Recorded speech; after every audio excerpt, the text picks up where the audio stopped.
It's a pleasure to have Dennis Quaid on the program. The movie is Reagan. Dennis Quaid, I'm a big fan. How are you, sir?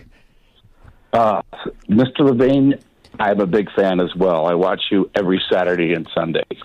You are great. And by the way, call me Mark. And let me just tell you something. You really have a great resume as an actor and so forth. But it was kind of courageous for you to do this. First of all, it's very hard to do somebody that's still in the memory of the American people. Number two, it's very hard to do something who was really Mr. Conservative when, you know, you have to maybe not live in Hollywood, but deal with Hollywood and so forth. So what convinced you to take this role, or did you not have to be convinced? You just said, you know what, I'm going to do that. Well, when I was first asked to play Reagan, it was in 2018, and when I had a shiver of fear go up my spine, to tell you the truth, not because of being afraid of all the conservative stuff, but because Reagan was my favorite president. And also there was feelings of unworthiness there. And also Reagan he's like Muhammad Ali. You can show his picture to anyone, anywhere in the world, and they will know who he is. And so everyone has an opinion about it, what he sounds like, looks like, all of that. I get that. And I didn't want to do an impersonation, so I took a little time before I said yes. And I was invited to the Reagan Ranch, which is the Western White House, and it's not open to the public. Some friends of theirs bought it after his passing and left it exactly as it was. I mean, their clothes are in the closet. You think they're going to come back. He and Nancy are coming back any minute. But when I went up those 5 miles of the worst road in California, I got to the top of the mountain and came through the gates, I could feel Ronald Reagan's spirit. And I realized that he was a humble man. He was not a rich man. And the house itself, which was the Western White House, is 1,100 square feet, barely a 2-bedroom apartment size, really. And they had a king-size bed, but it was 2 single beds that were zip-tied together. And he lived simply, and as you open the front door, there is his magnificent bookcase of every book that he ever read, going back to when he was 9 years old. And, I could feel him, the human being there, from a boy to when he said goodbye to the American people when he was diagnosed with Alzheimer's. His last act of courage, I think. Did you ever get to meet him? No, but I was at LA Country Club playing golf one time, and he was over on the next fairway. This was probably about, I think, 10 years after his presidency, and he could hit the ball. He was athletic, long into the remaining days of his life. And I just loved him from the time I was a boy. And I didn't want it to entirely be a love letter either, but I feel like I have a responsibility when I play a real person to play them from their point of view, because it was their life and what they were trying to accomplish and who they were. Reagan was a magnificent president. He was a magnificent man, and you're right. He was very humble. Even though he came out of Hollywood, he fought the hard left there. And he switched from Democrat to Republican. And he was always for the civil rights movement. And, they shot a lot of arrows at him, too, Dennis Quaid. The movie is Reagan.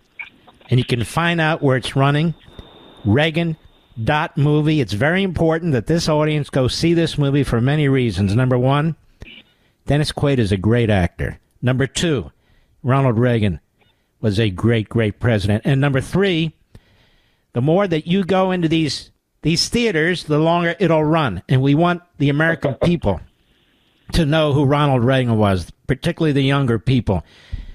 Dennis Quaid, how long did it take you to make this movie? We shot during COVID, actually.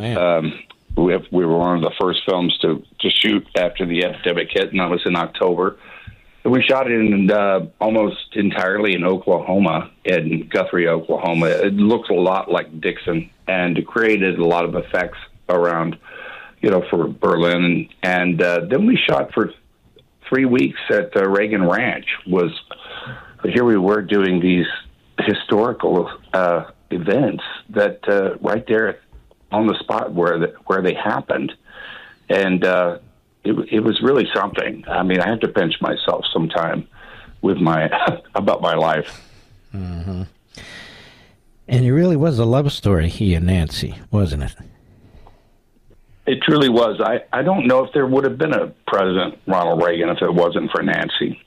Mm-hmm. Everyone I talked to about him said there was a place in Ronald Reagan that was unknowable, that was impenetrable in a sense of a place of privacy, for the great communicator.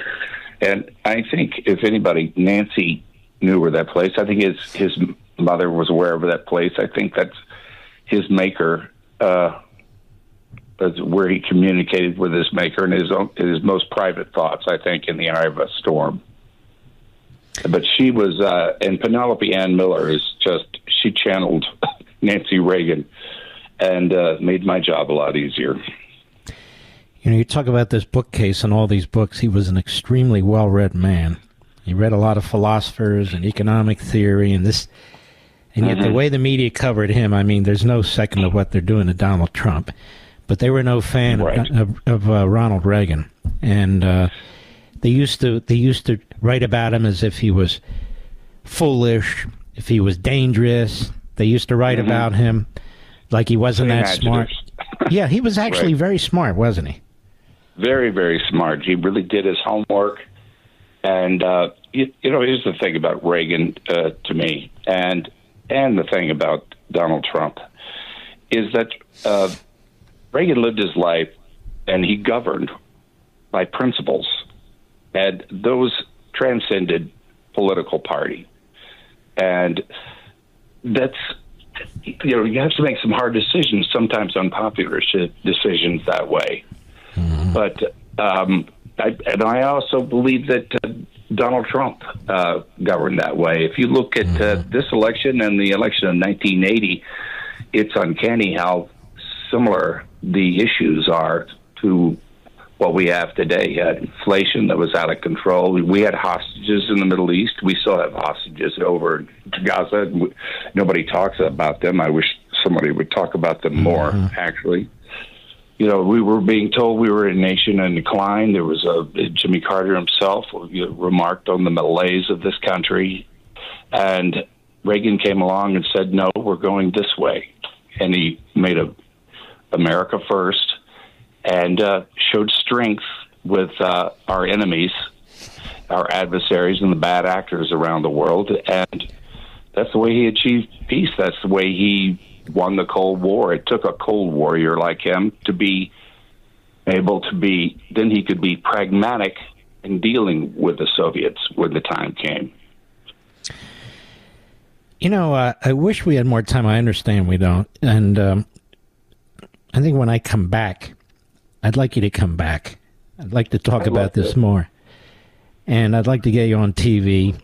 My timing is kind of off with all these other things going on here. But I want to do that because I want the American people not only to know about Reagan, but to know about you, because I think you have portrayed Reagan beautifully. You've done it with respect. You've done it with integrity.